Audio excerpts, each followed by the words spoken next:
Hello, ladies and gentlemen. It's Saturday, July 31st, and we have today's edition of Chess Stars show.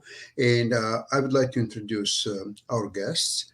Let me start with wonderful pair, Grandmaster Mikhail Marin and his lovely wife, Maria.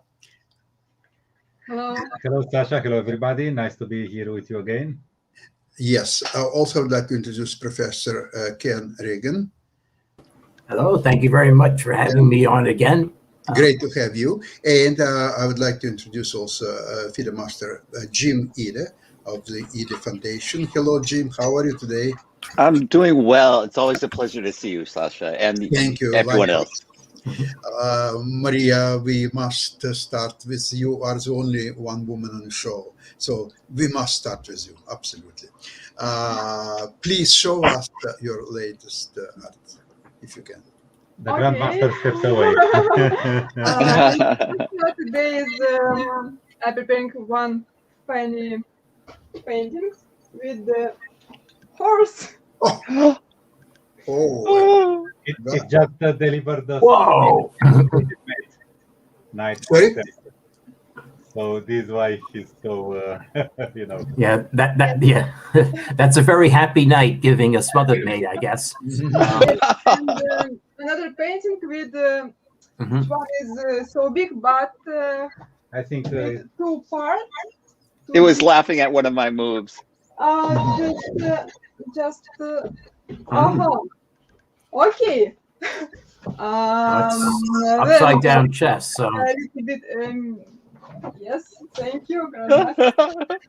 oh yeah. Oh, Yes. I see what it is. Oh, With a woman and another part with the man, and the position is very interesting because if started woman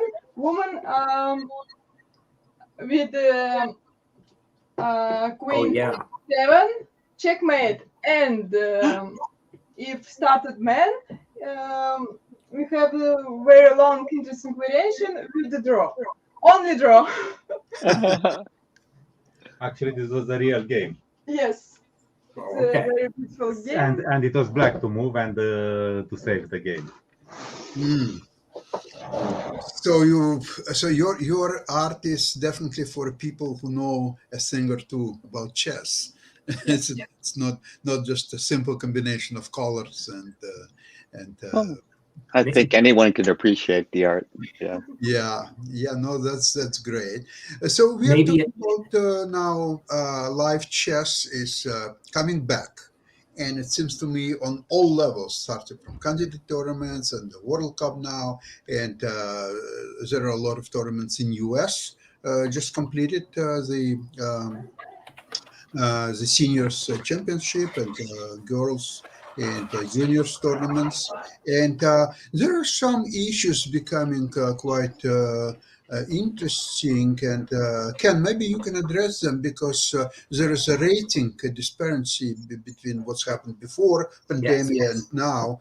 How you can solve these problems? Yes. Well, I phrased it as a major dilemma, and I've been thinking about possible third ways of it. So here's the dilemma. The dilemma is that the ratings of improving young players have been largely frozen officially since the pandemic.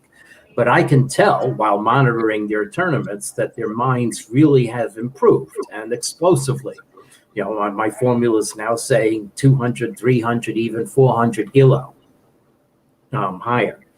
And so the question is what to do about that, whether to adjust upward the ratings, but then that would violate the principle that ratings should be won or lost in actual chess games, or leave them as they are and they will eventually adjust, but they will take a long time to adjust unless you do something like greatly increase the K factor, which would have its own stability issues.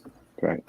So the dilemma is, what's more important, to provide the most accurate ratings that you can guess on, estimate on current knowledge, or to preserve the continuity of the official rating mechanism. And in an article that I wrote, posted on the Goethe's Lost Letter blog, which I titled Pandemic Lag, I made a rough analogy to the debate over the United States Census, whether we can only use the literal count as enshrined in the US Constitution, or whether we can use estimates that can be demonstrated to be probably better, but they are estimates. Now, happily, I believe that the pandemic did not impact the actual count for the U.S. Census last year so greatly. And the fact that the election was carried off successfully is another indication that probably that was overcome. But if the pandemic had been much worse and had really impacted the census, then that would have been more a question. Well, the pandemic did completely impact FIDE. You pull up just about any aspiring junior player and you'll see a flat line because there were no official tournaments. And that leaves the very difficult question of what to do about it. Yes, I remember there were times when even grandmasters were required to play X number of games a year or maybe every 3 years or so. And if not, they could lose their rating. I think it was cancelled and it was no longer required. Mikhail, have you heard about the rules that you must play so many games a year? No, I heard about the rule that you have to confirm your grandmaster title once in every 5 years. Mm-hmm. So, but this was not for long. But okay, regarding this thing to add rating points to a certain category of players, there are two aspects. You remember there was this moment when all the women players received 100 rating points, with the exception of the Polgar family. Yes. Right. So okay, I mean, okay, you want to increase the rating of I don't know how many players, but what if Mihail Marin, retired grandmaster from Romania, what if I also became wiser, stronger during the pandemic? Why don't you give me 300 rating points? Well, yeah, it Then I depends. could challenge Carlsen, Well, I can measure that. If you play chess again, No, I will measure that. I played a tournament in Baskia and I will play 3 tournaments in August. So, and secondly, I think that chess rating inflation can take care of itself alone. It doesn't need to be helped by such. The inflation is there. We don't have to pump it up even more. So. Well, I'll say so. So I address both of those points in my article. So if I may share my screen, I can show the article. Great. And let me just see screen sharing. Oh yeah, let's see. Wait a second. Because you understand, if you add some rating points to some players, you have to take away some rating points to other players. Otherwise, it's a mess. Yeah. Let's see. Whoops. It seems to be delaying a bit. Okay. StreamYard's not yet responding to my request to share the screen, so I seem to have overloaded something. And let's see. I have a circling cursor. So at least I hope you can still see me. I'm not completely frozen, but and I would say that adding 100 rating points to everyone but the Polgar systems remains controversial to this oh, it does. day. I say that. That's why I want to read from what my article wrote. But now let's see. What I will do is I will read from the PDF version since my screen version isn't showing. So exactly what I wrote at the end of the article. In a section titled "A Dilemma Moving Forward," but let me know if you see the screen. Okay, let's see. Is that I wrote that there is precedent for a large-scale adjustment of ratings by FIDE, and they talk about the Susan Polgar incident, attempting to resolve that historical controversy by computing intrinsic performance ratings for Polgar and the other players in Arpad Ilo's study has never reached my front burner. But the point remains that my work is uniquely capable of informing the state of ratings in a radical manner. And I reference also the article last month by Svetlana Demchenko saying that there are 50 rating point variations around the world. Appeared on ChessBase, and Then the pandemic has created both a need and opportunity for a reset that could also solve other issues previously noted, while ensuring that all continents are on a common scale. And then on your second point, about the time taken, that's where I'm thinking of increasing the K factor. But I do cite articles on the website 538.com about how long it takes the ELO rating system to do updates, especially long in baseball. So I say it would be measured in years. And for my cheating tests, however, they often cannot wait a day. So regardless, I have the responsibility. Now the entire application, StreamYard application, has gone gray with my computer. So I may disappear at some point. Anyway. We see you fine. We can see and hear you. Still see me fine. Yeah, I'm just having to read from my article on the blog rather than show it. So as I said, it's a dilemma with no easy answers, but I don't think that unless you really increase the K factor to 100 for young players, I don't think any inaction is going to be acceptable. Because, for instance, the situation that I'm just now doing with I'll say the tournaments, the Sharjah Cup finals. I just spent an hour trying to provide accurate ratings for it. It's important for my cheating tests. I think it's important to know in general what your projection, your baseline is for a player's performance. Well, during this broadcast, I will see how well my projections do versus the ratings that are in the files, which are Lichess ratings, but even some of those have a question mark because Lichess doesn't have enough games to really know. Ken, do you find it interesting that the cheaters are taking so much valuable time, including your own? Oh, absolutely. It's terrible. It's I mean, I literally have not been able to keep up with requests, even requests I'm being paid for. Because I have various other academic responsibilities as well. Is there a way family time? Yeah. Is there a way that cheaters could contribute at least something financially to justify your efforts and your time?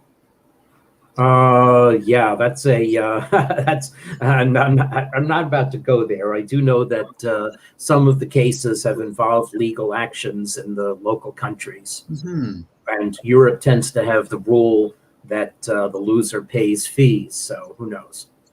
I see. Okay. Yeah. I don't even have time to venture into that kind of consideration. Mm-hmm. Excellent, Ken. Thank you so much for your article, your observation. Mikhail, Sasha? could you? Yes, please. I'm sorry to interrupt you, but yes. I wanted to ask Ken, has he ever thought about the alternative of having young players play older players with established ratings and have them be unrated for the older players, but rated for the younger players, so that you can get a sense of the rating change for the younger players, but the older established players don't lose points and don't gain. To do that via results of games, you would need a lot of games. One of the attraction of my system is that because it works move by move, I can get a large and significant sample of moves with less than getting a large and significant sample of games. So this is exactly what I propose in my article, that by giving me games of these players, then I could intrinsically analyze their ratings and arrive at a good starting point for a reset. Mm-hmm. And however, even there in my article at the very end, I have two caveats. One, how are we going to get names under normal circumstances? The pandemic's getting worse again, so maybe our little burst of normality, July, live chess is back, is not going to last much beyond August. So, so all sorts of those problems as well. I see. Mikhail, I wanted to ask you a question, since you happen to be the only Grandmaster among us today. Tell me, how does it feel that live chess is coming back? And I know that you are going to a journey, uh, I think tomorrow, right? Yeah, after tomorrow. Oh, day after. Yeah. Yes, thank you so much for participating in our program today. I know you're very busy. And tell us about your upcoming journey, and we obviously would like to follow up on it. No, first of all, I should say a few words about the tournament in Benasque. Tournament I played many times. It's quite a strong open. I won it twice in the past. I also took high prizes many times. Usually, it's a tournament getting together 400 to 500 or more players. Hmm. It's a multi. How do you call it? A polyvalent big hall. It's a small village somewhere in the Pyrenees, but it's a very beautiful place. When chess players come with their families, they double the population almost of the village. So it's good for their tourism. This time they were restricted to 300. Apparently, the government of Aragon is more restrictive than the government of Catalonia, for instance, Hmm. even when Catalonia was red already. So they had to follow certain rules, and it was very strange. First of all, we started as 300 players and finished as 200 players because 100 players roughly were eliminated because of having been contacts of positive tested. What did it mean, contacts of positive tested? It meant you drank a beer or a juice with some other guy on the terrace. And if the guy happened to be positive after that, you would be eliminated from the tournament. Now, of course, the natural question comes, right? Is okay, how did they know about 100 people being in contact with positives? I mean, I knew that we are being followed everywhere, but is the system really so good? And this is Spain, this is Aragon, not even Aragon, it's somewhere far, far in the mountains. That scared me a bit. I mean, uh, in the last round, they told me after I won the game, it was a young player, quite strong. They told me that he should not have come to the game because he was suspect of being positive. I don't know. I don't give so much. But then, okay, there are other things. For instance, you are not allowed to stand up from your board. You're not allowed to move away from the board. You would be allowed only to go to the toilet, but only one person was allowed in the toilet. And with 300 people in the playing hall, you understand that the queues were huge. I protested, and they allowed two people at once in the toilet. Okay, but still, it was strange somehow. And still, okay. I was happy that after 16 months, I could still play chess. I even got a prize and improved my rating. So it was not so bad. Did you feel hunger to play live chess? Did After you the feel first like round, I told the organizers that I would probably quit the tournament because the rules are unacceptable.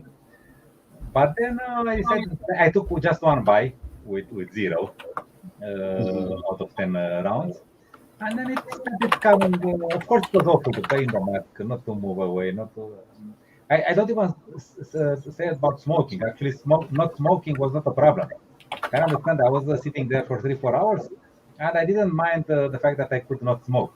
The problem was that I could not move, and I could not go to the toilet just like this. I mean, when I wanted. That was so. oh, Yeah, but it came back, and well, I played quite okay. Uh, so it was nice. Now we fly to Barcelona, and then we took some bus. It's not so easy to get to Benasque, but now we are going to travel by car. It will be in total, it will be probably 9,000 or 10,000 kilometers because wow. first we drive to Uppsala in Sweden, and then we go down to Portugal, to northern part of Portugal, where we're playing two tournaments. So it will be quite a trip. I'm a bit like this, you know. I have this feeling that okay, it can be dangerous because of this whole COVID thing. I mean, you could get blocked somewhere, but okay, we are together. We have the car. Okay, what can happen? we will work things out. But I don't think we are vaccinated. We didn't have problems now when we returned from Spain. It was quite okay. So where are you going there to tomorrow? Sorry. Where are you going to your next trip? So Uppsala in Sweden. Mm. That's north from Is there Stockholm. a tournament? Yes, it's a festival, and I will play a close tournament. Hmm. Quite good rating average, about 2500. Hmm. And then 2 open tournaments in Portugal, I see. somewhere You near. will drive from Uppsala to Portugal, right? Yes. Nice. And then back home. Okay. Hmm. Wonderful. Yes, I received an invitation a few days ago. I received an invitation in Denmark, another close tournament, which would be just somehow just before Easter. But okay, it would have been very nice. Also close tournament. That's not so easy to play close tournament, no? But I told him, well, it's a bit too late because we planned to travel on the 1st of August. I still have some things to do, and also it was something. It was almost clashing with Uppsala. Yeah, it So wouldn't give you enough time. somehow too much. Yeah, because in Uppsala I also have 2 lectures the day before. I agreed on that, so I could not. But in principle, it would be nice to play 2 close tournaments in a row. Yeah, why not? I mean, Nice, because there were for almost 2 years no close tournaments, right? or no tournament at all. Yes. Absolutely. It was But great. it's true that in Portugal, apparently, people are very hungry for playing. Because okay, in Benasque, okay, there are the first prices are good. First one is 3,000 euros. Actually, it's 4,000, but they deduct 24%. So it's 3,000, Yes. 2,000. Okay, it's not bad. And I was number 14. And in Portugal, the first prizes are 1,000 and 1,200 in the 2 tournaments. And I'm still number 13 and 11 or something like that. Mhm. So It's you good. understand? I mean, these are really not tournaments to make money. I mean, 2 or 3 guys will take some decent money, let's say, but they just want to play. They just want to travel and play. I mean, players with 2,600. If you tell them that okay, the first prize is 1,000, they wouldn't go in normal times there. I mean, Mhm. unless they pay them very well in advance. I don't know. Mikhail, So, if you are traveling by car from tournament to tournaments, and in order to improve your financial performance, maybe you should buy electric car, which will give you uh, better mileage. No, well, we now have we'll travel now by Maria's car, which is diesel. Aha. Um, Okay, no bad. I mean, my cars, okay, they have big engines and they eat something, they drink something like 9.5 liters I know. in 100 kilometers. This one will probably be below 6, so Mhm. that will be a difference.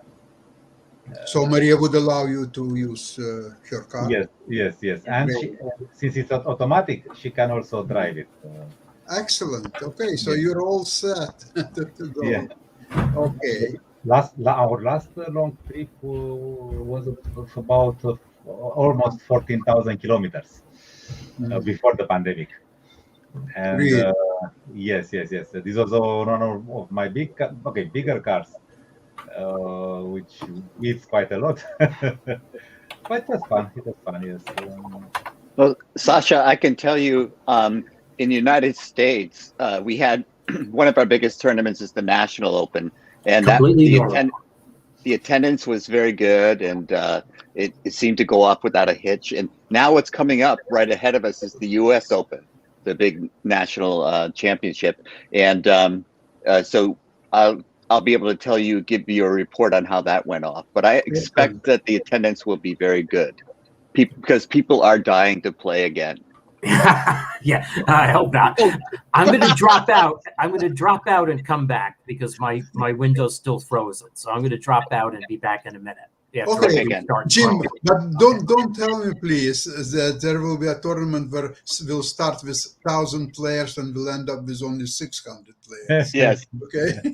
yes, I misspoke there. People are hungry to play. Okay, fair enough. And hopefully no one is dying for playing. But that is the concern. I'm fully vaccinated. I'm going to be wearing a mask the whole time. So, I think you can take reasonable precautions. But as Marina was saying, Grandmaster Marina was saying, there can't be too many restrictions on the players too.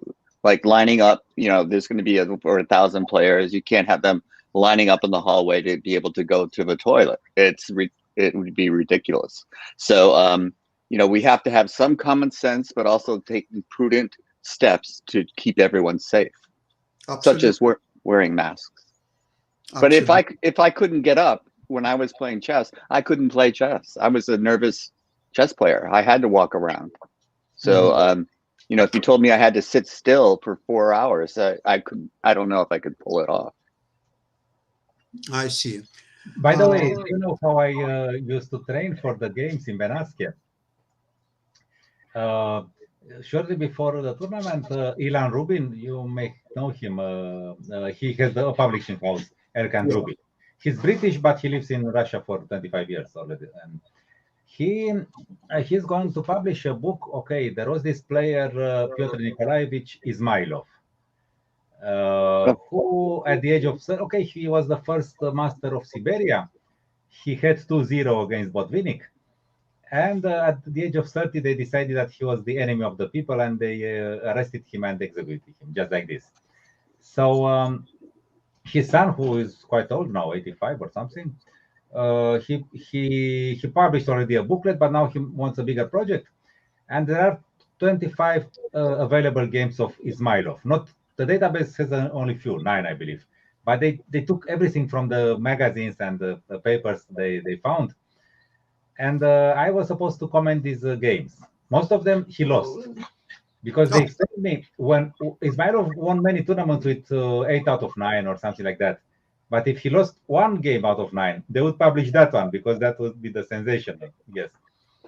So what I was doing in the morning, I was just taking my pocket chess set. I had the PDF on my phone, and I'll just play over and analyze very carefully the games.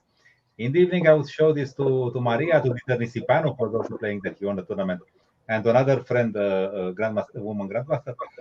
And actually, this was very somehow, yes, most of my analysis were correct. I checked them afterwards with the computer. So that was a very intense mental process. I think there can be no better training than this. But I really took it seriously. I mean, move by move, and to feel no engines. The engines came 2 weeks later only. Very interesting.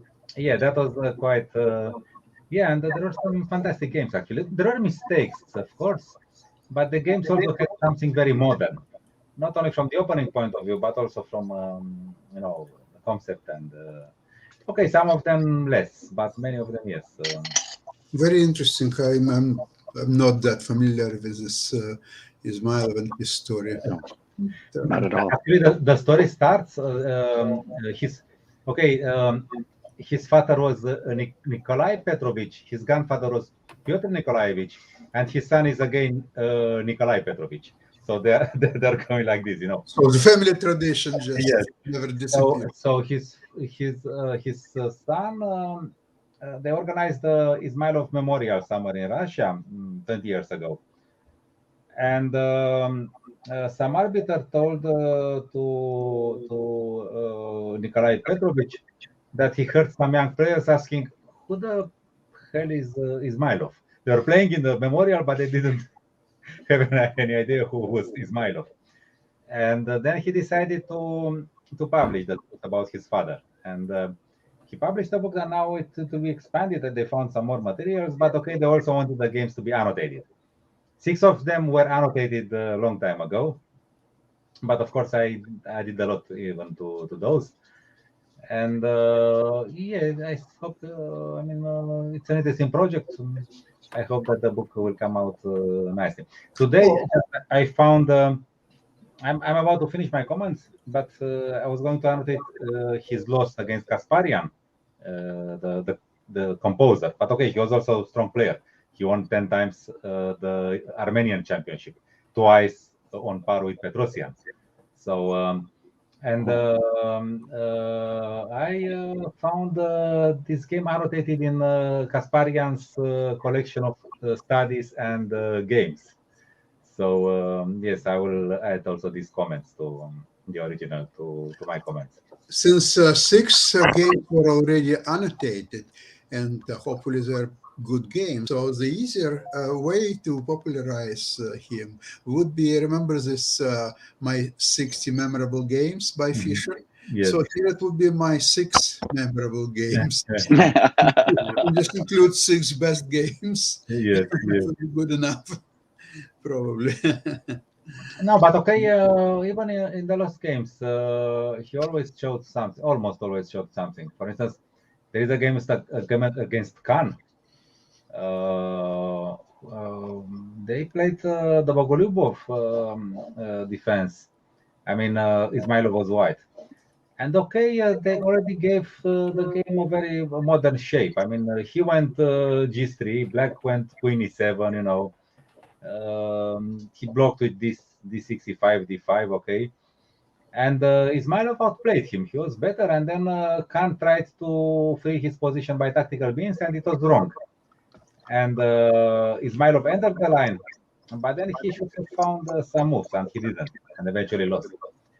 So, but somehow in all the games there is something. I mean, you know, there is something that has fascinated me since ever in the games of normal players. I mean, not necessarily future world champions from those years.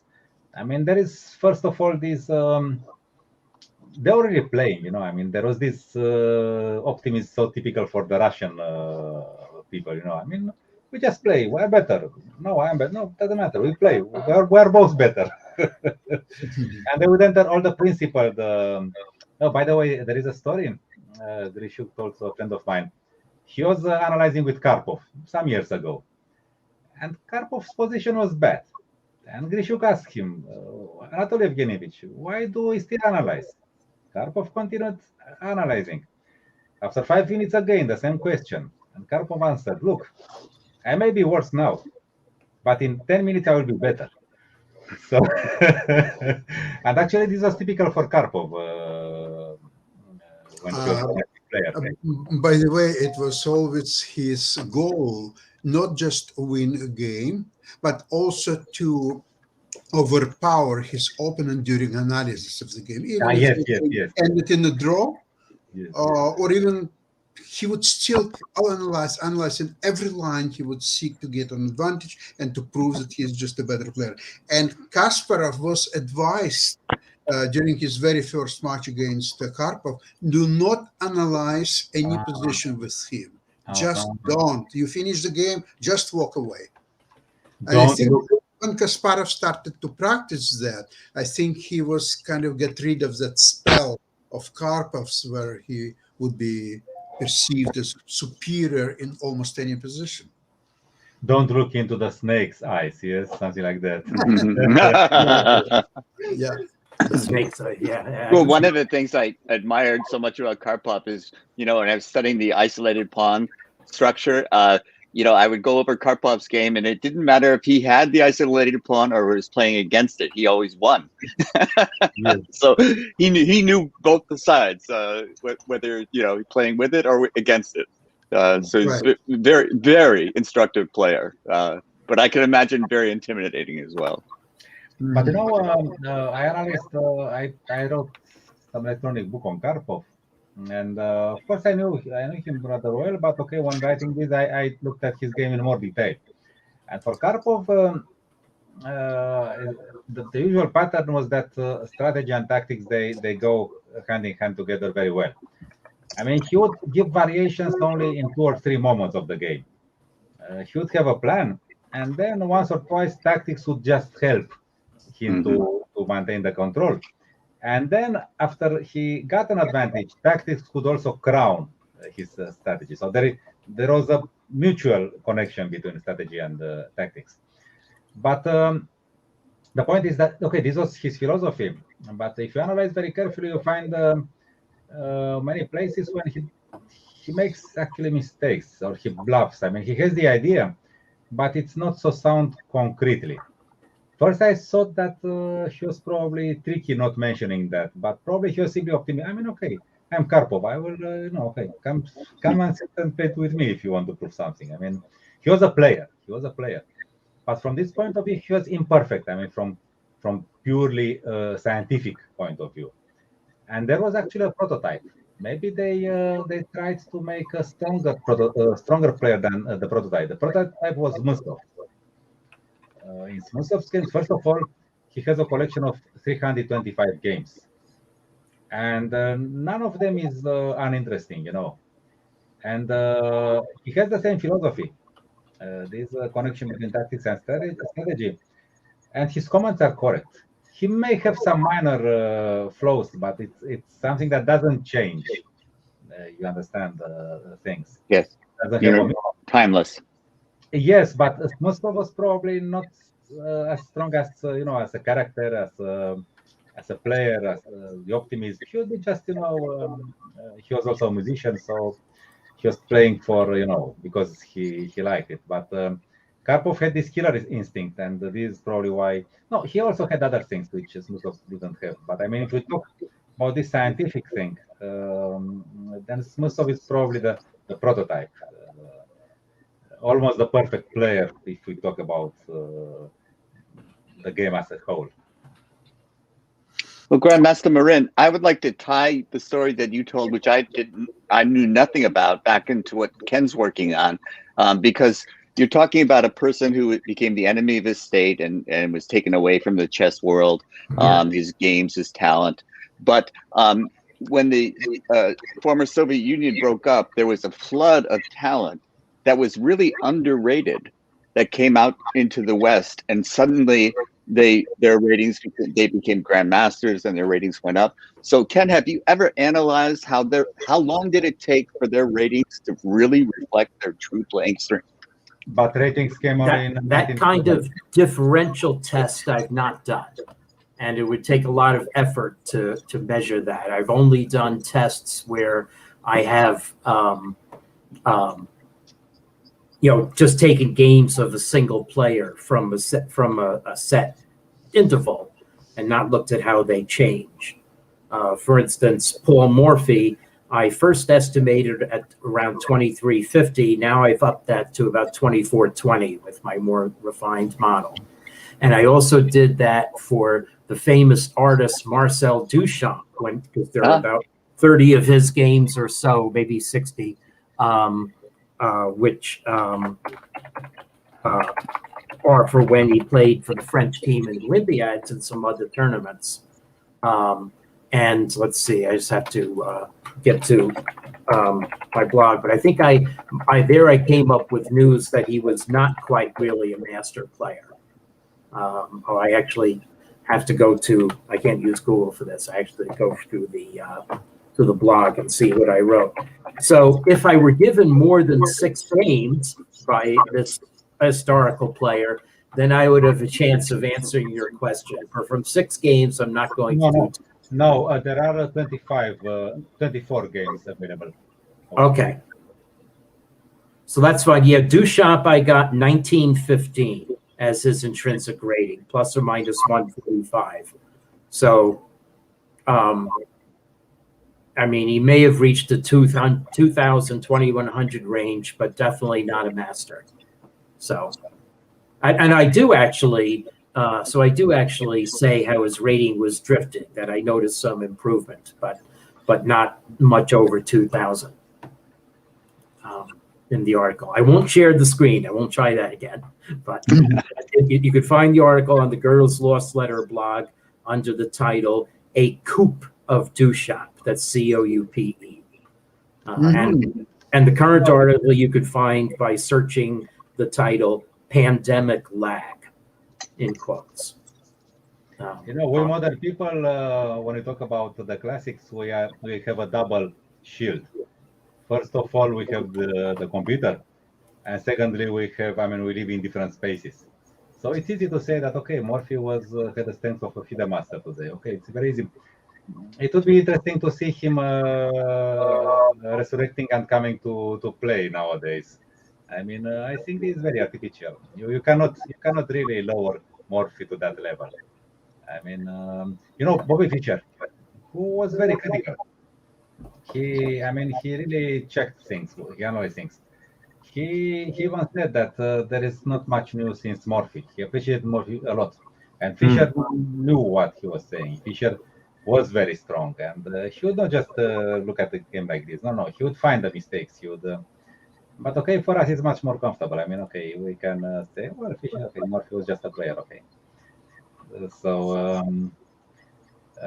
Personally, I prefer to just look at the moves and analyze them with my. I mean, what I did with Ismailov, which is a player who most people didn't hear about. And okay, he was the first master in Siberia. Okay, he even won the first. It was this, Russian Soviet Republic.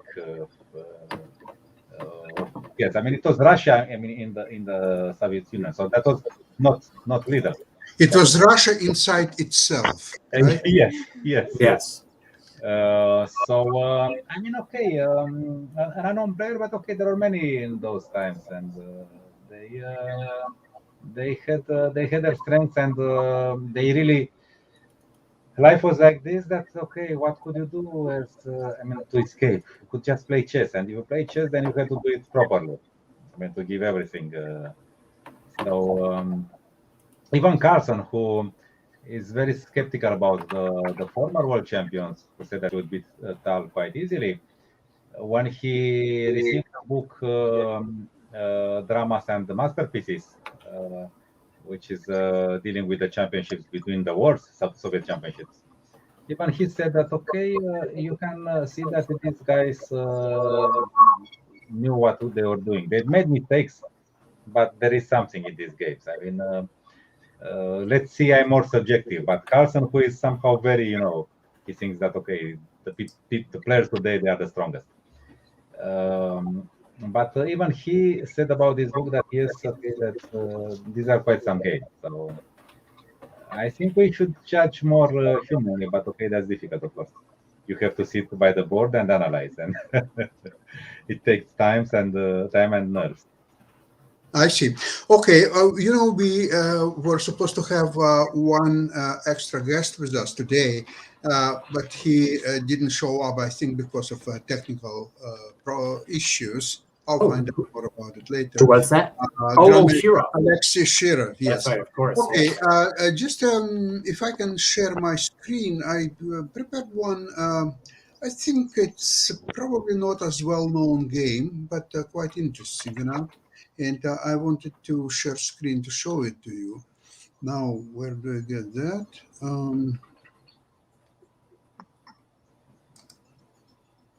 Okay, we're getting there.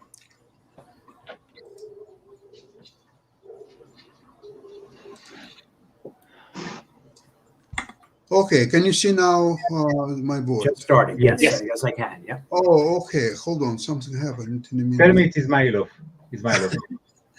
I see. Is this a sheer-off game? I'm trying to get there. If I can. No, it's not. No, that's not something what I prepared, unfortunately. Hold on.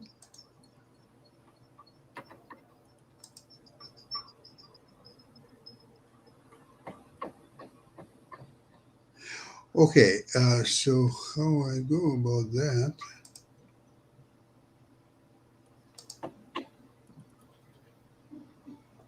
I found very interesting thing about Sheriff in those back years, like 92, 93, 94, and later until 2000, I would say, that he had absolutely fantastic score against Boris Gelfand, who was at that time one of the strongest players.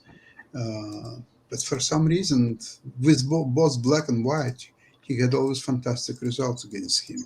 So one game that I wanted to share, if I can, is a game between them played in Linares 93. Now I can see if I can get there. No, we are still 92. Okay, hold on. Sorry, my mistake. Okay, maybe here I'll find it. Okay, now we are in 93. Okay, maybe let's try this one. Sorry, it doesn't work. Oh, you know what? I think I know what I'll do. I'll find actually this game in one of my books, and I'll just show you move by move.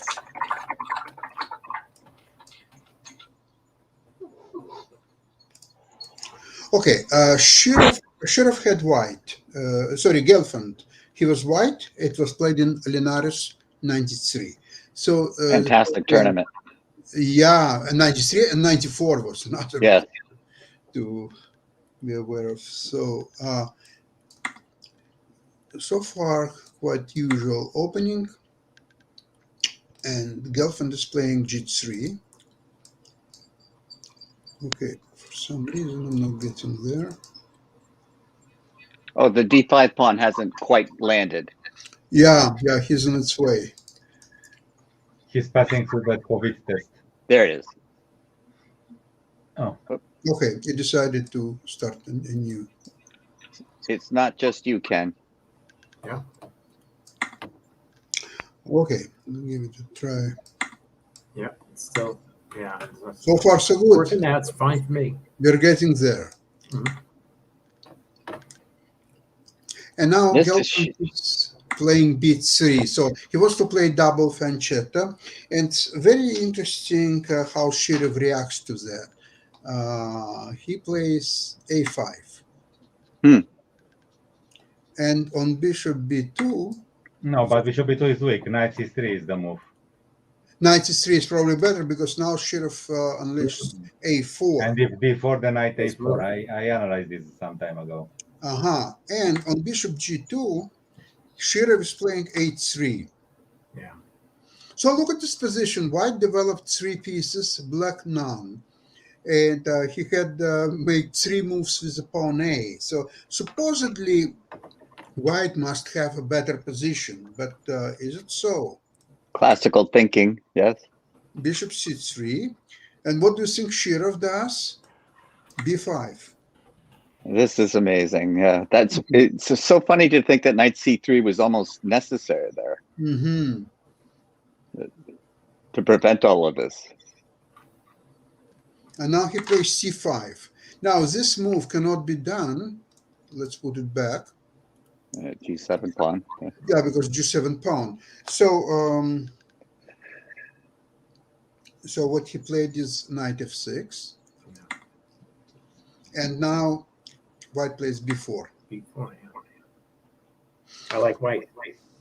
Everybody likes white, but let's look at the game. And now, well, supposedly you would think black would play bishop E7, castle, something like this. No way.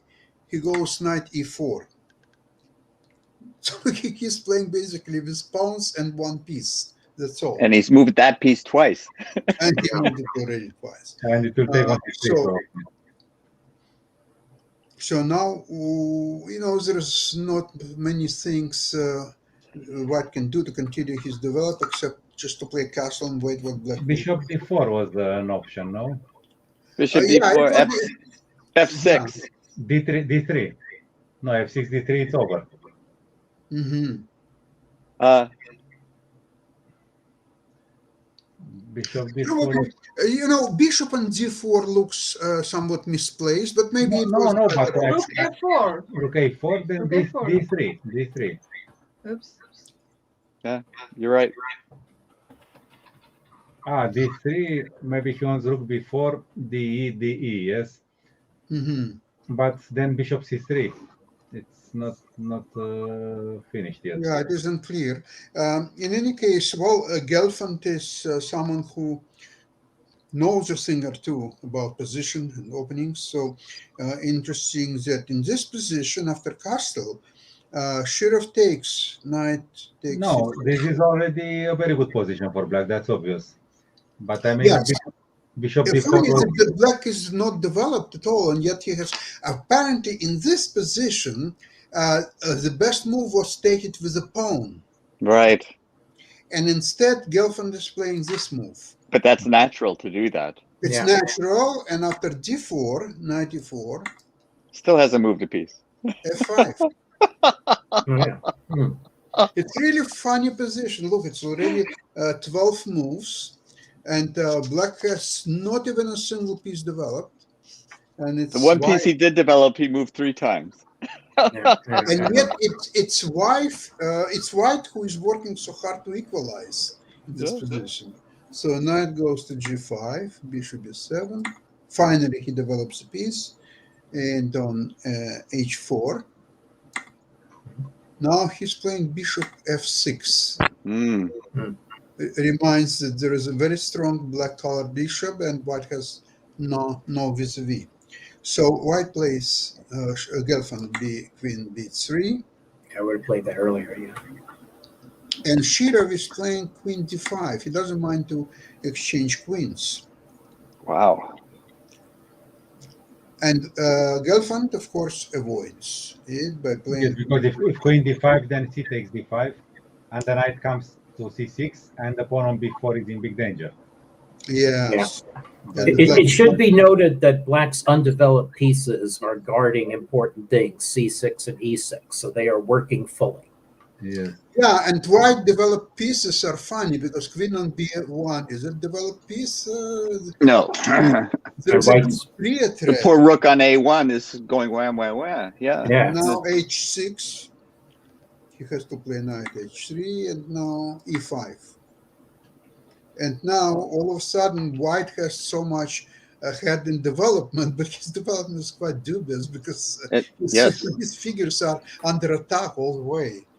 No, but This is pawn moves can also make part of the process of development. Mhm. I mean, not just any pawn move, but Shirov's pawn moves were coherent somehow with each other. Yes, So very much so. On e3, Shirov takes.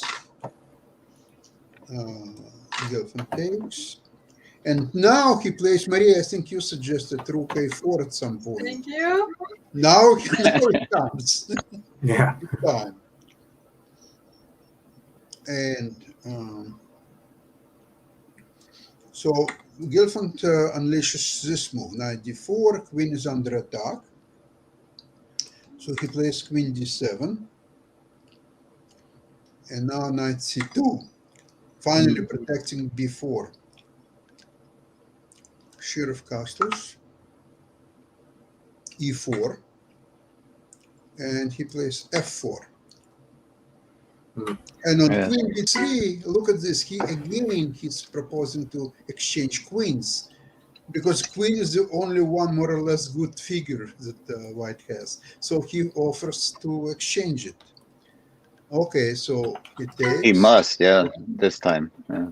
Right, But- and now but he if, plays rook d1. if white plays knight takes a3, what happens instead of taking on f7? Bishop e6. Bishop e6. Mhm. Okay. Bishop b6 would be strong. Now, in this position comes very interesting move, obviously, f3. You can take because knight on h3 will fall, so he must play bishop f1. And now g5. Now, look at this pathetic piece on h3. I know. My God. Developed it. It is developed, but rook d3. He might have had to play king h2. Yeah. And now he plays king h2. Yeah. I think the story. I thought the story was that black's bishop on c8 would be in a tomb, and instead it's white's knight on h3. Mm-hmm. Now, you see, in this position, if white will take on h3, then bishop h3, and then rook f3, and white can still keep fighting with a couple of pawns for a piece. But what's happened here is that in this position, king h2, he plays very simple chess. Rook d7. Okay, this piece is more or less active, so he offers to exchange that piece. Rook a d1, he takes it. Whoops. Wait. Okay. Okay, I was not accurate enough. That's okay. Yeah. Rook d3. Okay, and now Sheriff plays bishop e6. This has just been amazing to me. Okay, well, Gelfand follows with rook d6 and king f7. Now, if you take a look at this position, it just illustrates that all black pieces, even knight on b8, is very well placed because it Yes. protects very important Yeah. pawn on c6. He Yep. has two wonderful bishops. White has knight that in this game will never play. It's going Very to go to dim. G1 and it's dead. Yeah. Yeah. Can't move it. Yeah. So Gelfand came to the conclusion that his game is probably lost by now. So he's sacrificing a piece. Bishop takes b5, takes rook b6. A2.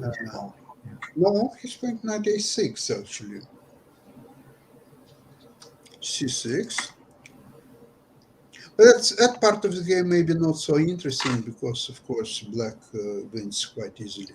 Yeah. Rook b5, bishop b1, check, Yeah. king e6, knight h3. Yeah. Ouch. White's will be down 3 pieces. That's right. 3 pieces against 2 pawns. Wow. That's not fair fight. Rook a7. And after this move, finally, White resigned. Now he can use it 3. He's down 3 pieces, right? Okay. Well, That was very the nice. Yeah. pawn moves were very instructive because we tell the beginners to make a minimum number of pawn moves and develop your pieces. And Sheriff was showing us the exception to the rule. Well, interestingly enough, this game was played 27 years ago. So, the time. Mikhail, do you remember this game from following Linares tournaments? No, I don't remember it. Strangely. Yeah. I was quite surprised to see the game where black makes 11 or so pawn moves in the opening, no single one with a piece, and yet he had almost great position after the opening. So that's quite interesting. So you would not probably use to instruct young players. No, but I mean, okay, what he did, I mean, Gelfand simply didn't understand the position. I mean, no, and he has to go bishop d4. I mean, he cannot allow, after he gives away the bishop's pair, he doesn't have anything. I mean, Well, don't forget that Gelfand was a very, so much classically trained. He was typical of Soviet school players, and for him to see this a5, a4, a3, and he's taken out of the book. When Shirov played, okay, the pawn was on a3 already, and Shirov played knight e4. Mm-hmm. I mean, you can simply not allow the exchange on c3. So bishop d4 would be bishop d4. You don't think you play bishop d4 and pray that nothing will happen. But I mean, after knight takes c3, it's obvious that black has a very good game. Okay, b4 was not even necessary. It was good, but not even necessary because now the structure is okay for black. He has a dark square bishop, and he can simply develop. But of course, d4 was good because it continues. But I think you were right that bishop e2 was the mistake. He should have played knight c3. Yes, because if d4, then knight a4. b5, then the knight can go to b2. And suddenly, okay, in this case, black really made too many pawn moves. Right. Somehow it's too much. And the knight can blockade on d3, for instance, and the long diagonal is open.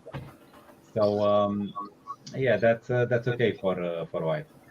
Yeah, I see.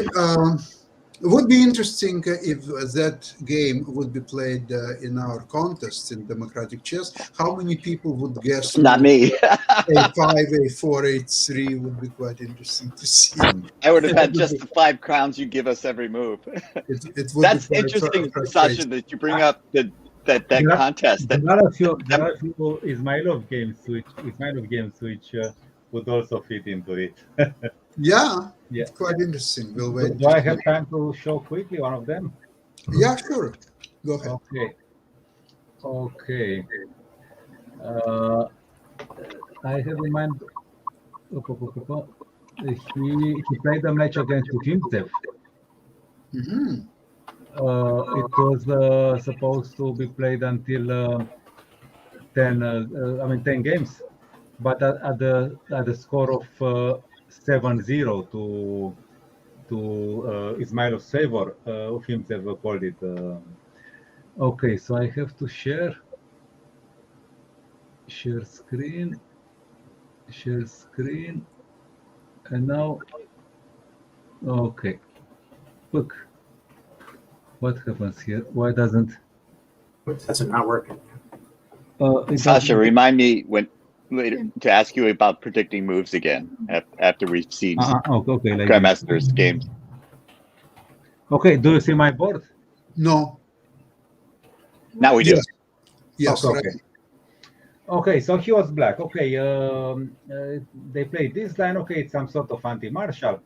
I know. Okay, the game is not correct, but it has some fantastic variations. Okay, here rook e8, and now he decided to take the pawn, which is risky. Now, okay, the normal move for a modern player would be c6 now, because this is how they play the martial attack with the rook on e5. But in the first game where the martial attack was played, namely Capablanca Marshall played knight f6. So Ismailov did the same. Now d4. D4 is not such a good move. I mean, who cares about that pawn? Okay, bishop here, queen here, and now bishop b7 would have been simplest. But okay, he had an idea. Here. Now bishop b6 offers very good compensation. But no, I mean, okay, we're Russians. We have to, you have to go for the fun. And knight g4, just like Marshall. Another question, okay, is how to defend on h2. If they played f4, which is the weakest move, I have. Okay. Actually, it looks solid, but after that, black is doing fine for sure. After h4, I analyzed many beautiful lines before the games in Benaskin. So queen h4. That's okay, what the most natural move is knight d2. Yes, I mean less developed, and then you get bishop d5, and you are lost. Because if you go, let's say queen f5, then I have queen h3. Wow. Whoa.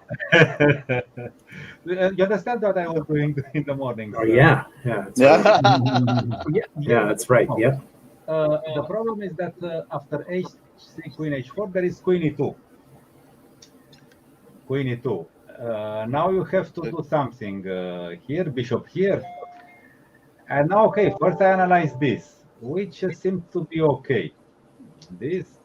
Now rook e3 doesn't work because of knight e4. Suddenly, but okay, black has enough play like this, for instance. This, and okay, it's about equal, let's say. Black is not worse, I mean. Yeah, but it's even worse because actually here, white has an intermediate move, knight f3. Yes. Now if you go to h5, I can play hg because bishop takes g4 is not possible. So you have to take here. And I didn't find anything better than this. This, and okay, black may survive, but it's okay. It's already not. But okay, you understand? No, the queen side's going to fall apart. Yeah. It's not so clear. Yeah. Okay, still it's not done. Maybe you can hold, but I doubt it. Yeah. Okay. I thought he would not hold when I first I thought he would hold, but when I thought of a4, I thought no, it's over. The engines curiously claim that it's very slightly better for white. I don't know. I wouldn't trust that. Okay, so after h3 is okay. White is better. The problem is with g3. After g3, okay, there still is a trap. I mean, I can go bishop d5, and now if you make a move like this, then you again get this, but in a different form. Right. Okay? And it's a bait. Yeah, but the problem is that against anything, against anything. G3 is what I would have played. Almost, Yes, probably. against anything there is F3, and this refutes everything. I mean, okay, the knight has to go back. Your material down. No, of course he exaggerated. Okay, white played this. Now bishop here. Rook e1. Actually, he should have probably just returned the exchange, and then black has just very good compensation for the pawn because the light squares are weak. Okay, now he took here. You cannot take because check, check. And Queen thought that he would be tricky with Queen e4 because now the queen cannot leave because the rook is hanging on a8 and okay, several things. And now f5 came. And actually, after f5, white is in big trouble. Now, if you take the pawn, then Queen had, yeah. Hets. yeah. Mari asked me what about Queen c6, and then we worked out together the following line. Doesn't Whoa. matter. And the pawn on f5 is very important. This extra tempo. This knight here, check this, and bishop f7. You don't have squares for the queen along the e5. I mean, you have one, but then it's mate. Either you lose the queen, or you lose the queen with bishop e4. But I think that the queen h2 is better. So he went on to e3. Yes, the pawn on f5 was important because there was no check on e4. Knight g4. Now, if he goes queen g3, then bishop e7, and bishop h4 is a big attack. He went here, and okay, now c5. His opponent exchange down, but he's better. I mean, white can simply. I mean, it's some sort of paradox, also like in the Shirov game. It's a huge material advantage. White is not that much behind development, but he's lost.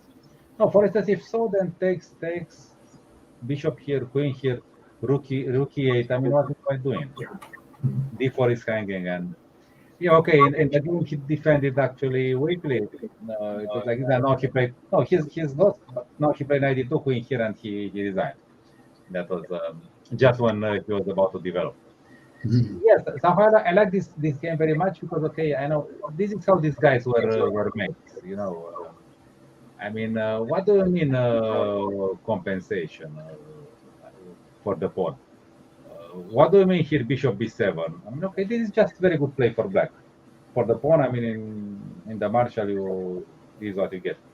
No, he wanted to really shock him. You know, I mean, can you imagine? Yeah. And it almost works in many variations. But okay, if white plays separately, then it doesn't. So yeah, somehow I was very happy with the analysis I did on this because I saw all these ideas, and indeed the correct moves after h3, queen h4 are queen e2 and knight e2, and then knight f3. These are the only moves actually. So Mikhail, I find it that after rook e6, it's very difficult psychologically to continue to play for white. Because, okay, yeah, you have extra exchange and so, but black has such a rich game with all the pieces developed, and it's very unpleasant. yeah, the problem is that he cannot get onto the e5 so quickly. Mhm. The bishop, I mean, the bishop should be on d5, and then maybe it's very good for black.